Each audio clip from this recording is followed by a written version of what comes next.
The storm was gone, the waves were calm, but Jonah was not. In the belly of the great fish, surrounded by darkness and silence, he found himself utterly alone. From the depths of my distress, Jonah whispered, I cried out to the Lord, and he answered me. Even here, in the place of consequence, mercy was still listening. The waters closed in around me, he prayed. The deep engulfed me, seaweed wrapped around my head. I sank down to the roots of the mountains. The words weren't polished, they were raw, honest, the prayer of a man who finally stopped running. But you, Lord my God, you brought my life up from the pit. There, in the darkness he had chosen, Jonah discovered the light he could not escape. Grace doesn't wait for you to climb out. It comes down to meet you where you've fallen.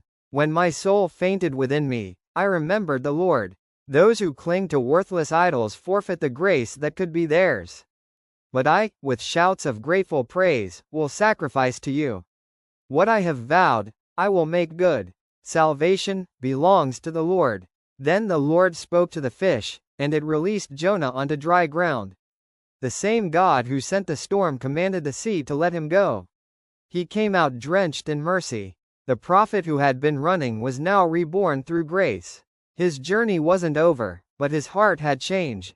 Sometimes it takes the darkness to teach us what light really is. Jonah had been swallowed by mercy, and now, mercy was sending him again. God doesn't discard the disobedient, he redeems them.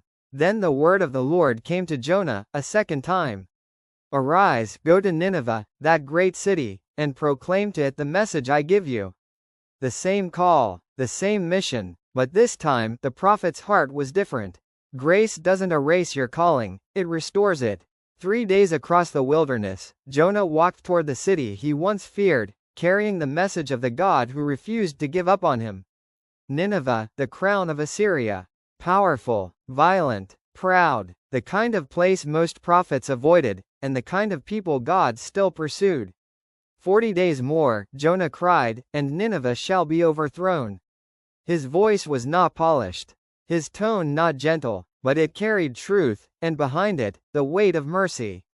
The words struck their hearts like thunder. From the lowest servant to the richest merchant, the people began to tremble, and then, to believe. When word reached the king of Nineveh, he rose from his throne, removed his robe, covered himself in sackcloth, and sat down in ashes. Then he issued a decree.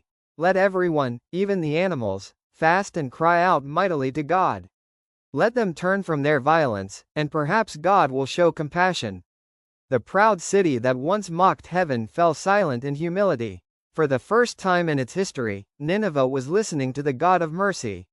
And when God saw what they did, how they turned from their evil ways, he relented. The judgment that hung over them was replaced by mercy.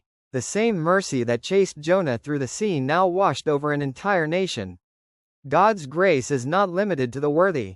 It reaches the willing. The prophet obeyed, the people repented, and the God of compassion forgave them all. No one is beyond the reach of God's mercy.